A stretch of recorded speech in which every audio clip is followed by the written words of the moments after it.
Oke baik, kita lanjutkan materinya. Bismillahirrahmanirrahim. Assalamualaikum warahmatullahi wabarakatuh.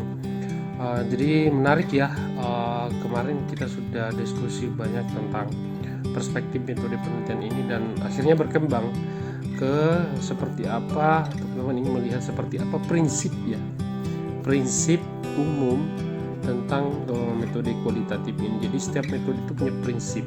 Jadi prinsip ini harus kita patuhi, prinsip pendekatan ini harus kita patuhi untuk menerapkan metode ini ya. Oke, kita ke slide berikut. Tolong diperhatikan teman-teman. Ini ada prinsip umum, ada 7 ya, ada 7 yang perlu kita perhatikan bersama. Jadi yang pertama itu prinsip umum yang pertama, metode penelitian ini adalah manusia itu, jadi kita membangun bahwa kita anggapan bahwa manusia itu unik. Nah, kita beranggap bahwa manusia itu unik ya. Jadi setiap orang atau komunitas itu harus kita anggap sebagai sesuatu yang unik ya. Jadi setiap orang dan komunitas pantas untuk dihormati ya. Jadi setiap orang dan komunitas juga itu pantas dihormati. Artinya ini berarti bahwa kesamaan, keadilan dan saling menghormati harus menjadi dasar dalam berelasi ya. Jadi membangun hubungan. Konsekuensi selanjutnya adalah bahwa proses perubahan ya harus dinegosiasikan, disetujui, kemudian dimengerti oleh semua pihak dan bukan bercorak memaksa atau menuntut. Jadi kita harus memang saling menghormati sebagai prinsip pendekatan. Jadi misalnya kita mau meneliti budaya yang ada di Mandar atau seperti fenomenologi yang ada di Mandar budayanya. Jadi kita akan menentukan budaya apa yang kita mau jadikan sasaran penelitian kita atau subjek penelitian kita. Kemudian kita menganggap bahwa budaya itu unik. Kemudian masyarakat yang menganut di dalamnya juga itu ya mesti unik. Ini anggapan yang harus kita bangun teman-teman. Jadi ungkapan hormat ya, ini manusia unik kemudian menghormati sama manusia. Ungkapan hormat pada orang lain ya nyata dalam perhatian kita pada mereka. Jadi pada pandangan mereka yang mungkin berbeda ya pada diri kita.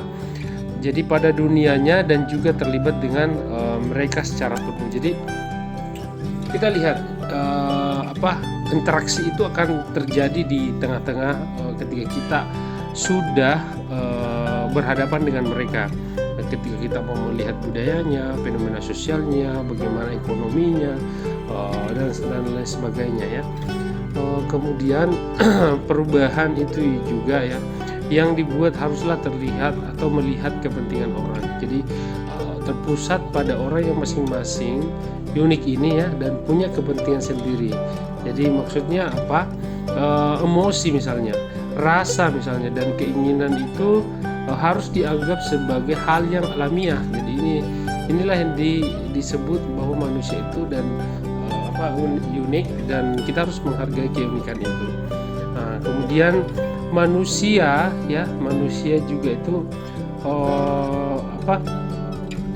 manusia dan komunitas itu juga harus dimengerti dalam konteksnya secara menyeluruh. Jadi proses apa yang mereka buat atau apa yang dibuat sama pentingnya dengan hasil ya. Proses dan hasil. Jadi tindakan dan tanggung jawab harus sejalan. Informasi haruslah dibagi secara terbuka, merata, dan harus secara jujur dikomunikasikan. Nah, ini jalan kita sebagai seorang peneliti kualitatif untuk menghargai dan menghormati sasaran atau subjek penelitian kita. Jadi tidak boleh tertutup. Jadi kita harus jujur. Kemudian mereka juga akan menyambut dengan kejujuran itu. Jadi data yang mereka akan sampaikan kepada kita mengenai hal yang kita mau teliti atau kita mau tuliskan nantinya itu terlihat jelas dari sini. Di prinsip selanjutnya itu berkeadilan. Jadi keadilan ya. Kemudian rasa dan emosi ya, memang sudah terbiasa. Kemudian prinsip konteks dan holistik. Jadi kita akan melihat konteksnya dan tentu melihatnya secara menyeluruh. Kemudian yang kita akan amati adalah prosesnya dan tentu akses informasi. Jadi kita akan menganggap bahwa manusia itu unik, kemudian kita menghormati manusia, kemudian adil, terus rasa dan emosi juga itu sudah terbiasa. Jadi biasa memang kalau kita mengambil data di lapangan ada konflik ya, ada saja subjek yang tidak ingin kita wawancarai, mereka curiga dan membangun biasanya cenderung menolak untuk diwawancarai misalnya. Itu ya sudah terbiasa, sudah hal yang biasa sebagai peneliti kualitatif. Kemudian konteks dan jadi konteksnya apa? Misalnya kita mau melihat di Mandar ini kan ada masyarakat Tionghoa misalnya. Jadi kita mau melihat seperti apa percampuran budaya yang terjadi antara masyarakat Tionghoa dengan masyarakat Mandar yang misalnya di Majene. Jadi apakah ketika orang Tionghoa, karena mayoritas masyarakat Mandar ini adalah Muslim atau Islam, mereka masuk Islam, apakah budayanya juga itu masuk misalnya? Itu yang mau kita teliti ya. Nah itu bisa diungkapkan nantinya. Jadi kita bisa melihat proses bagaimana mereka beragama dan seterusnya. Nah tentu informasi yang kita inginkan itu dapat kita akses dengan baik, dengan maksimal, dan data yang kita dapatkan itu betul-betul data real. Dan tentu saja sebagai instrumen utama sebagai peneliti itu tidak boleh kita mengabaikan hal-hal yang berkaitan dengan instrumen yang telah atau yang akan kita gunakan nanti. Jadi data tersebut betul-betul harus berkualitas. Namanya juga pendekatan kualitatif. Jadi kekuatan data itu utama. Jadi kata-kata interpretatif, kemudian daya pikir kita yang kritis itu menjadi landasan utama kita untuk mengambil dan mengolah datanya nanti. Jadi tentu akses informasi ini yang penting. Jadi penentuan informan itu ya harus betul-betul tepat. Jadi tidak serta-merta ambil begitu saja. Jadi akses informan itu, penentuan informan itu nantinya harus tepat, tidak boleh asal-asalan ya. Nah ini prinsip pengguna nih. Jadi kita harus mampu mengingat semua ini sebagai seorang peneliti kualitatif. Ini prinsip-prinsip umum yang harus dipatuhi ya.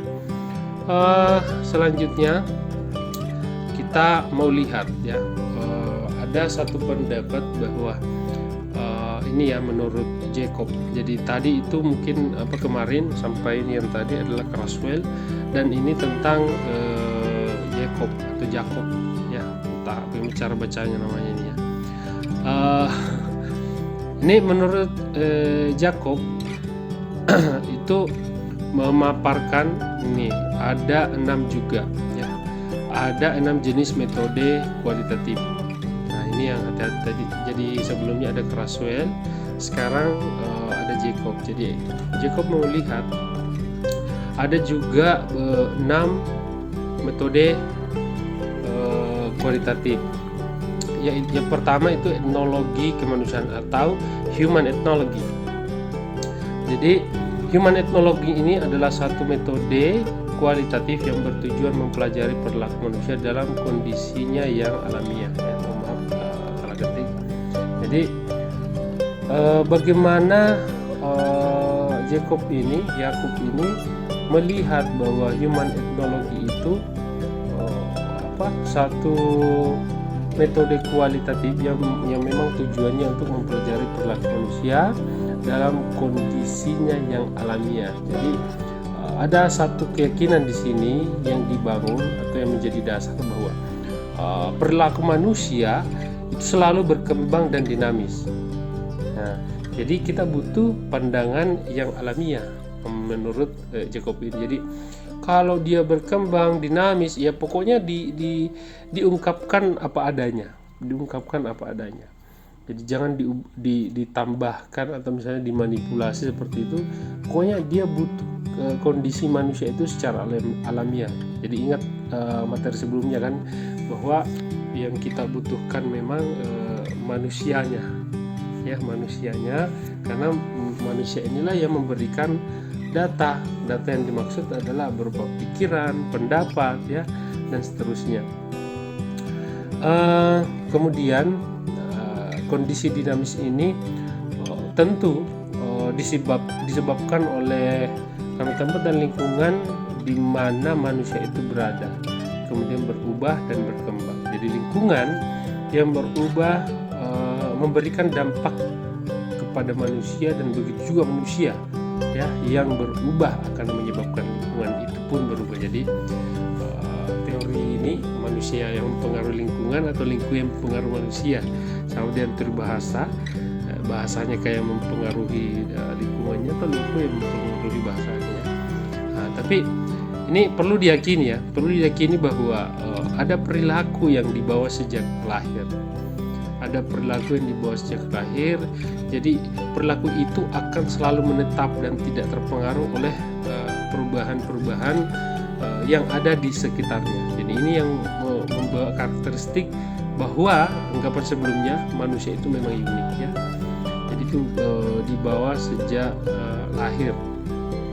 Nah, perilaku ini, artinya perilaku bawaan ini tentu saja sudah melekat dalam diri seseorang, jadi sejak dia lahir. Jadi sedangkan perilaku turunan ya, misalnya yang diperoleh dari lingkungan mereka, misalnya kita mau lihat budaya mereka, jadi itu diturunkan. Jadi perilaku itu turunan yang diperoleh dari lingkungan setempat, mulai dari yang terdekat, misalnya orang tua, kemudian tetangga dan masyarakat yang berada di sekitarnya. Jadi perilaku itu, artinya perilaku manusia tadi itu bisa saja bersifat universal, jadi dikenal atau dimengerti oleh umum semua orang. Jadi perilaku ini dikatakan umum karena melampaui batas-batas budaya dan negara, dan tentu saja bertahan dalam kurun waktu yang lama. Namun perlu diingat juga ada pula perilaku manusia yang hanya dapat dimengerti dalam konteks budaya setempat, dan misalnya mungkin akan berbeda bila ditempatkan dalam konteks budaya lain. Ya, banyak ya kalau ini. Kalau teman-teman melihat kebudayaan luar itu tidak mungkin sama dengan budaya kita yang ada di Nusantara. Walaupun akan ada kesamaan budaya itu, misalnya di Nusantara. Kalau antara Sulawesi misalnya dengan Minang misalnya, itu kan berbeda. Satu menganut matrilineal dan satu yang menganut patrilineal. Jadi tentu sudah berbeda. Tapi ada juga yang sama, misalnya kalau di Sulawesi kan kita mengenal budaya Tabe, Mandar juga, Makassar dan seterusnya, itu mengenal budaya Tabe. Jadi itu tentu diperoleh dari turunan, jadi lingkungan tadi ya. Kalau ini yang kita gunakan, tentu kita harus tahu tujuan penggunaan metode human ethnology ini. Jadi tujuan metode ini untuk memahami ya manusia dalam konteks budaya, dan bagaimana perilaku ini berperan dalam konteks budaya lain. Jadi di mana letak persamaannya dan di mana perbedaannya, itu yang kita gunakan untuk menggali perbedaan atau persamaan budaya tersebut. Oke, selanjutnya ada ini ya, etnografi holistik. Jadi tujuannya itu untuk mempelajari kebudayaan secara utuh. Nah, ini kalau menggunakan ini butuh waktu yang sangat-sangat lama, karena kita harus mampu menjelaskan dan menuliskan budaya itu secara menyeluruh dan utuh ya. Kalau kita membaca lebih dalam atau mengkaji lebih dalam mengenai teori etnografi holistik ini, jadi kita akan membangun satu asumsi bahwa misalnya bahwa kebudayaan itu terkait dengan banyak faktor lain. Misalnya faktor yang terkait dengan kebudayaan itu biasanya seperti ekonomi, kemudian politik, sosial, sejarah, dan bahkan teknologi. Jadi domain kebudayaan juga itu kan ada teknologi tradisional. Jadi orang-orang tempo dulu seperti apa dan orang-orang hari ini itu seperti apa penggunaan teknologinya. Jadi teknologi tradisional juga itu ada. Jadi kalau kita menggunakan ini, jadi budaya itu tidak terpisah dari konteks. Jadi konteks dan situasi zamannya ya. Jadi perubahan dan perkembangan teknologi juga itu akan memberikan dampak kepada budaya. Misalnya situasi politik juga ya, dan ekonomi juga akan berdampak besar kepada pemahaman dan apresiasi budaya. Oleh karena itu, untuk mengerti budaya secara utuh, perlulah memahami kondisi yang berlaku pada saat itu juga. Jadi etnografi holistik itu harus melihat budaya itu secara utuh. Ada juga, ada juga antropologi kognitif. Antropologi kognitif ini menekankan bahwa budaya muncul dari pengetahuan manusia. Ya, betul. Bahwa antropologi kognitif ini menekankan pada pengetahuan manusia. Jadi budaya itu muncul dari pengetahuan yang dimiliki oleh manusia. Manusia yang menentukan apa yang harus dilakukan demi kelangsungan hidupnya, ya. Kalau teman-teman melihat seperti apa lukisan gua misalnya di Maros sana, itu bagaimana manusia itu bisa membuat lukisan-lukisan dari dinding gua itu. Itu pengetahuan kognitif mereka itu. Jadi mereka mengetahui bahwa cat ini bisa kita gunakan untuk media teknologi. Jadi perkembangan sampai sekarang ya juga pasti akan berbeda ya. Jadi tentu saja sekali lagi manusialah yang menentukan apa yang harus dilakukan demi kelangsungan hidup. Jadi hal ini terjadi ya berkat interaksi manusia dengan alam dan manusia yang lainnya. Jadi interaksinya itu antara manusia dengan manusia dan bahkan dengan alam. Jadi proses penciptaan kebudayaan seperti ini, di antropologi kognitif ini pasti didahului oleh rasa atau persepsi, didahului oleh persepsi, naluri dan pikiran manusia. Jadi persepsi, naluri dan pikiran manusia inilah yang membentuk antropologi ini atau yang membentuk budaya ini. Misalnya ketiga ini ya membentuk pengetahuan yang kemudian boleh jadi diturunkan menjadi perilaku. Jadi contoh menghasilkan tata krama. Tata krama, kemudian gagasan mengenai hidup bersama, jadi bercocok tanam misalnya, nomaden, berpindah-pindah dan seterusnya. Ini bisa dipakai untuk melihat seperti apa keadaan budaya atau hadirnya kebudayaan pada saat itu. Jadi ini semua ketiga hal tadi itu, persepsi sampai pada gagasannya itu menghasilkan naluri dan pikiran manusia itu, persepsi, naluri dan pikiran manusia itu membentuk budaya. Jadi intinya seluruh kebudayaan material yang dihasilkan oleh manusia pada dasarnya adalah akibat dari kemampuan pikiran manusia dalam berkreasi dan membentuk arti dalam kehidupan bersama. Inilah yang diinginkan oleh antropologi. Nah, ini menurut Jacob juga memberikan penjelasan tentang etnografi komunikasi. Nah, ini yang sering juga diterapkan oleh teman-teman yang ada di komunikasi.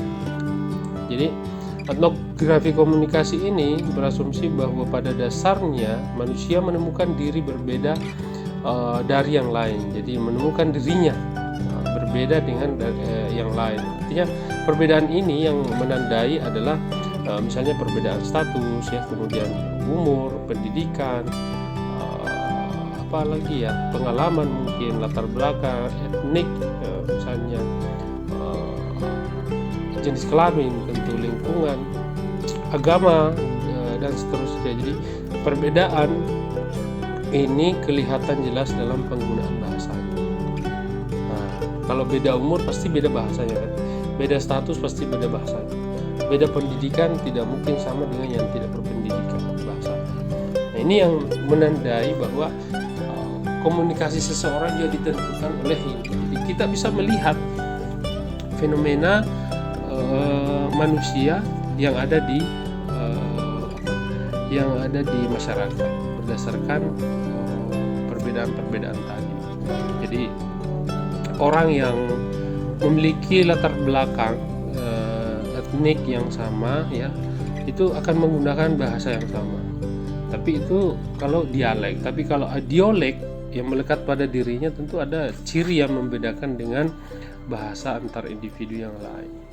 Jadi sebaliknya juga, misalnya orang yang punya latar belakang etnik yang berbeda, ya tentu akan beda pula bahasanya kan. Misalnya bosi kan misalnya dalam bahasa Bugis, bosi itu kan hujan, tapi kalau dalam bahasa Mandar bosi ini kan busuk misalnya. Nah, ini sudah berbeda, latar belakang budayanya berbeda walaupun rumpunnya sama, yaitu Sulawesi. Nah ini misalnya orang Jawa, opo iki. Nah opo iki kan itu bertanya tentang apa ini, sedangkan opo itu dalam bahasa Mandar misalnya itu odobrak. Jadi mendobrak dengan bertanya apa itu jauh berbeda. Ini membedakan latar belakang atau budayanya yang berbeda, tentu bahasa juga akan berbeda. Terus ada juga menurut Jacob ini ada interaksi simbolik.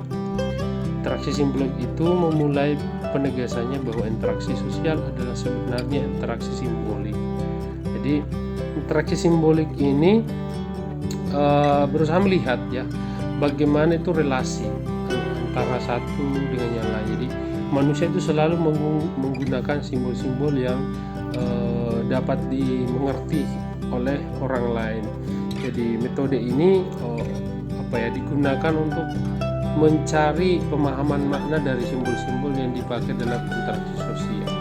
Jadi setiap masyarakatnya itu unik, tentu memiliki simbol-simbol interaksi sosial yang berbeda pula. Tapi orang bisa mengerti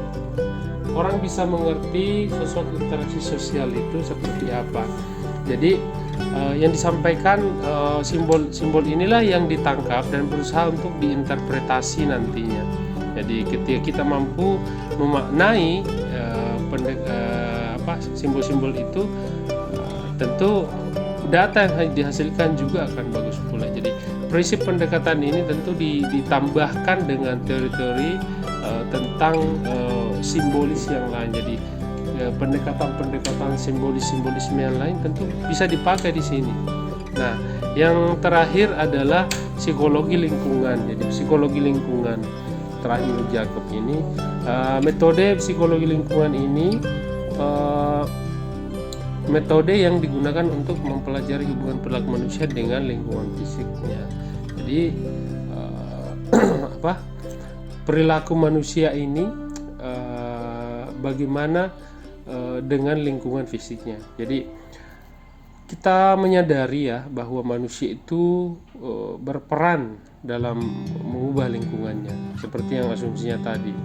Apakah manusia dapat mempengaruhi lingkungannya atau sebaliknya lingkunganlah yang mempengaruhi manusianya itu atau individunya itu. Tapi ini sebenarnya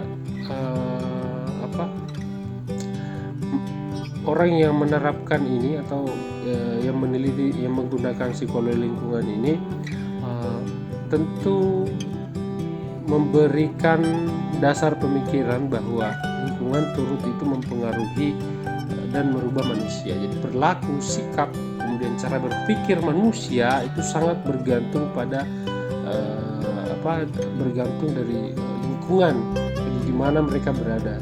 Jadi betul-betul tujuan metode ini ya untuk memahami bagaimana perilaku manusia sungguh-sungguh dipengaruhi oleh lingkungan. Nah, inilah yang diasumsikan oleh Jacob. Jadi kalau kita mampu menerapkan nanti sebagai peneliti kualitatif, dan tentu inilah tahapan-tahapan atau metode-metode yang bisa kita pakai. Boleh satu menerapkan satu, kalau hanya ingin melihat interaksi simboliknya boleh pakai teorinya Jacob, mau melihat komunikasinya boleh juga pakai ini, dan seterusnya. Ini bergantung pada kemampuan dan daya paham teman-teman mahasiswa. Selanjutnya itu berkaitan dengan prinsip penggunaan ini, kita kembali ke Krassfeld. Jadi inilah dasar pengubahan metode yang sering dipakai oleh mahasiswa ini, populer ini.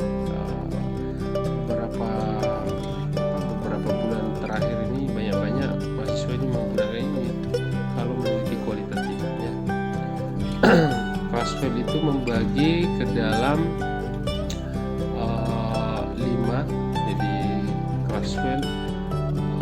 penelitian ini bisa menyasar tentang biografi seseorang, bisa juga berangkat dari fenomenologi, bisa berangkat dari etnografi, atau bisa berangkat dari grounded theory dan studi kasus ya.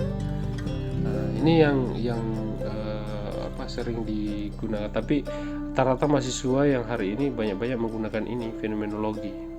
Katanya etnografi lama pak, jadi dia larinya ke fenomenologi, belum ada yang ke biografi.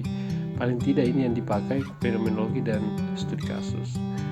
Jadi kita jelaskan secara ringkas saja bahwa ini teorinya Ensign dan Lincoln mengatakan bahwa menulis bahwa dengan menggunakan metode biografi, peneliti nantinya akan mengungkapkan arti yang terdalam dari pengalaman dan sejarah hidup seseorang yang kemudian dapat memberikan pencerahan kepada orang lain. Nah, kalau menurut Crasswell itu bahwa metode ini, biografi ini, studi tentang biografi ini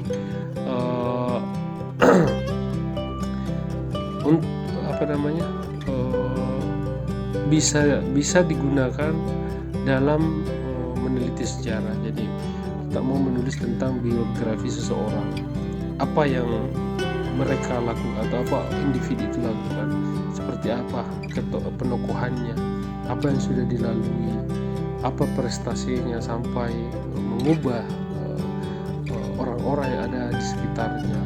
Ini studi biografi ini boleh digunakan. Jadi kekuatan narasi personalnya itu ya harus kuat sih ya.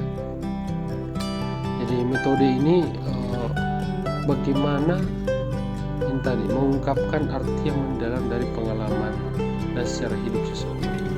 Jadi jelaslah bahwa setiap prestasi yang dilalui, apa yang didapatkan oleh tokoh itu ya harus dituliskan dengan baik.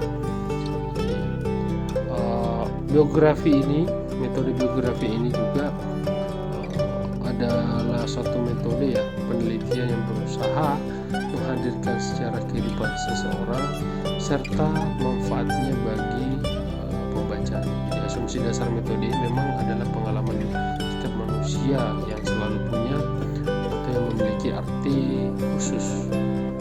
Nah, tentu pengalaman-pengalaman itu menjadi inspirasi dan bermanfaat untuk orang lain. Banyak sebenarnya pendapat-pendapat lain tentang metode biografi ini, namun pada hakikatnya seperti itu. Jadi kebanyakan yang kalau kita kembali ke filsafatnya, kebanyakan kita akan diarahkan pada konstruksi aliran-aliran filsafat atau aliran pemikiran konstruktivisme. Jadi bagaimana cerita pengalaman tokoh itu ya kemudian diungkapkan, jadi peristiwa yang dilaluinya diungkapkan. Kemudian orang pasti penasaran bagaimana tokoh itu atau realita kehidupan tokoh itu. Nah, inilah studi tentang biografi. Nah, selanjutnya itu berkaitan dengan fenomenologi. Nah, ini yang kedua. Fenomenologi menurut Crasswell itu bagian dari metode kualitatif yang dasar teoritis ini adalah memang filsafat fenomenologi. Jadi fenomenologi sebenarnya ini memberikan makna ya, gejala-gejala yang disadari tersebut menampakkan diri. Jadi ini fenomenologi itu. Jadi kita melihat gejala-gejala yang nampak ya. Jadi sesuatu itu akan nampak ya bagaimana dia adanya, artinya apa adanya ya. Nah, fenomenologi ini dikembangkan oleh Edmund Husserl. Jadi Edmund itu kemudian pemikirannya lagi dikembangkan oleh Foucault dan seterusnya. Jadi harus Edmund Husserl memperluas konsep dan metode ilmu pengetahuan modern ini dengan memasukkan faktor kesadaran yang secara mendalam mempengaruhi filsafat dan ilmu sosial serta ilmu kemanusiaan lainnya. Itu terjadi kalau tidak salah sekitar abad 20-an. Jadi intinya hendak menangkap Edman itu mau menangkap arti dari pengalaman manusia dan perilakunya. Nah, ini fenomenologi. Tapi bagaimana Edmund Husserl berpikir itu dengan melihat atau memperkenalkan konsep Dasein atau berada di sana. Jadi harus pendekatan ini kita harus berada di sana. Jadi kita harus berada betul-betul di sana. Namun Edmund Husserl ini berusaha melepaskan diri dari sisi subjektivitasnya, karena menurut Edmund ini pemahaman kita tentang sesuatu itu terjadi karena adanya memang kesadaran tadi, tapi kesadaran itu karena tercerahkan betul-betul biasanya kita cenderung subjektif karena kita sudah terlibat di dalam misalnya kalau budaya, jadi konsep-konsep kemudian praduga itu yang sudah kita bentuk sebelumnya itu boleh jadi mempengaruhi data yang akan kita analisis atau kita mau sajikan. Jadi Edmund Husserl bagaimana dia berpikir melepaskan diri dari sisi subjektivitas itu. Jadi kekuatan intuisi memang ini yang harus betul-betul pahami. Kemudian yang ketiga etnografi. Nah, seperti yang tadi ya, ada dua sebenarnya tipe etnografi. Penelitian etnografi ini ada dua hal. Biasanya teman-teman mahasiswa mengenal dengan etnografi realis ya. Kemudian yang kedua adalah etnografi kritis. Etnografi realis ini bagaimana menangkap segala sesuatu itu apa adanya. Jadi dia berusaha mengungkapkan fenomena budaya itu apa yang terjadi di sana ya apa adanya, tanpa ada rasa intervensi atau tanpa ada kritik terhadap budaya atau tradisi yang dilakukan oleh masyarakat tertentu. Namun sebaliknya etnografi kritis itu justru diintervensi. Penulis memberikan saran, ini boleh dilakukan, ini tidak boleh dilakukan. Terus ada juga grounded theory ya. Grounded theory ini metode kualitatif yang bertujuan menciptakan atau menemukan teori baru. Jadi memang ground theory ini berasal dari atau didasari oleh ilmu-ilmu sosial ya. Kemudian kalau tokoh ya yang mengembangkan ini kalau tidak salah Strauss. Iya, kalau tidak salah itu Strauss. Metode ini digunakan untuk menggambarkan beragam proses manusia di area di mana metode kuantitatif tidak dapat menerangkannya secara meyakinkan. Jadi disinilah fungsi dari grounded theory itu. Jadi kalau misalnya di penelitian kuantitatif tidak bisa dibuktikan, maka gunakanlah grounded theory ini. Jadi analisisnya inilah yang analisisnya tidak menggunakan angka juga, namanya kualitatif ya. Tapi hal-hal yang tidak bisa dipecahkan itu biasanya dipecahkan melalui grounded theory ini. Tentu coraknya itu induktif ya, polanya tentu induktif karena kita ingin menemukan teori baru. Jadi dasar filosofisnya ini itu interaksi simbolis. Jadi sama dengan sebelumnya, seperti apa melihat simbol-simbol dalam interaksi yang dilakukan oleh sesama manusia atau individu masyarakat. Jadi tentu sebagai peneliti harus jeli melihat pemahaman terhadap tindakan atau perilaku seseorang. Yang tindakan manusia itu selalu memiliki arti-arti tertentu. Ini yang diinginkan oleh grounded theory. Kemudian yang terakhir itu adalah studi kasus ya, atau case study. Ini studi kasus ini memandang ya bahwa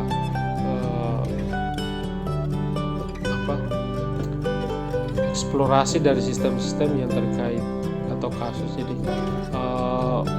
misalnya satu fenomena budaya di mana kita mau ambil apakah masih ada praktek misalnya Masa Maya ini tradisi lama yang hampir sekarang sudah tidak ada lagi yang kita temui. Jadi tradisi lama orang pergi seperti acara makan-makan ya di kuburan, kemudian meminta keselamatan di sana atau ada hajat, kemudian dilakukanlah di kuburan itu. Tapi sekarang sudah tidak ada lagi. Nah, ini bisa saja menjadi kasus. Kemenarikan kasus ini kita bisa, kalau kita pakai studi kasus, tentu ciri kasusnya itu tidak sama dengan yang lain. Artinya kasus-kasus ini terjadi dengan cara langka ya. Jadi kasus itu harus menarik untuk diteliti karena kasus itu memiliki corak yang khas. Jadi gimana ya menjelaskannya ini? Jadi kasus ini memiliki corak khas khusus, kemudian tentu memiliki arti pada orang lain ya, minimal bagi peneliti ya, bagi kita sebagai misalnya peneliti. Jadi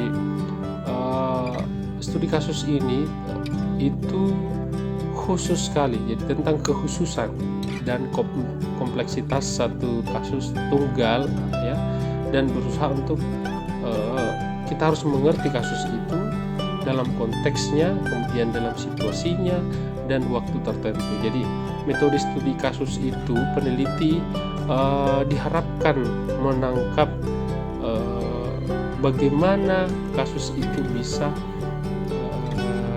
terjadi di wilayah itu. Jadi secara kompleks memang kita harus tahu.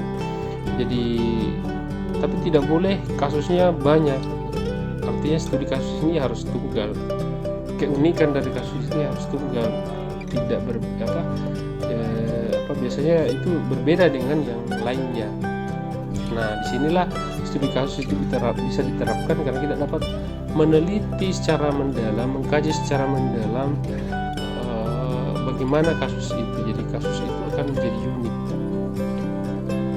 Jadi itu tentu akan berguna ketika kita ingin memberikan masukan atau saran bagi masyarakat tertentu atau kelompok tertentu yang misalnya tadi ya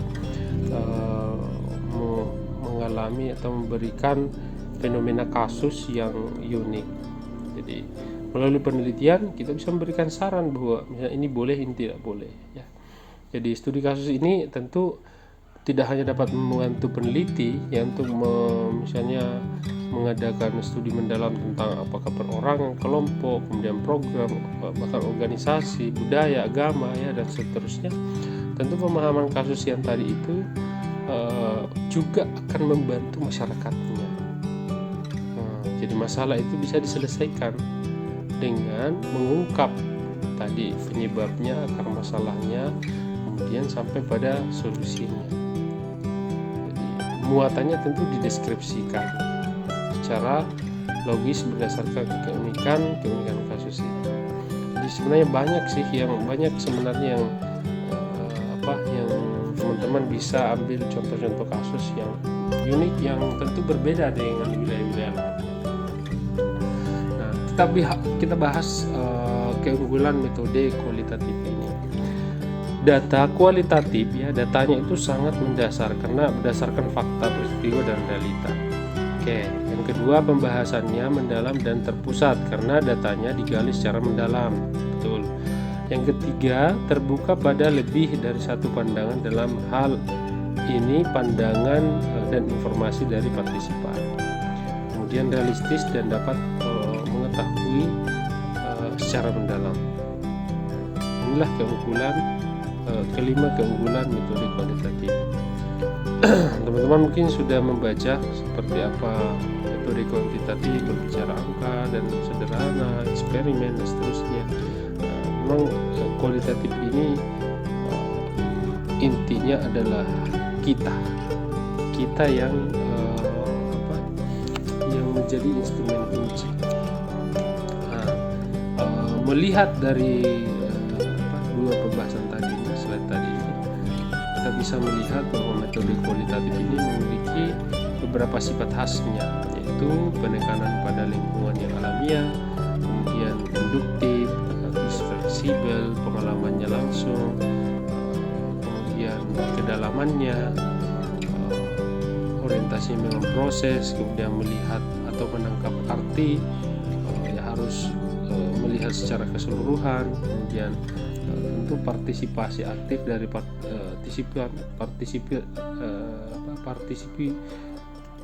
partisipan ya, dan penafsiran interpretasi.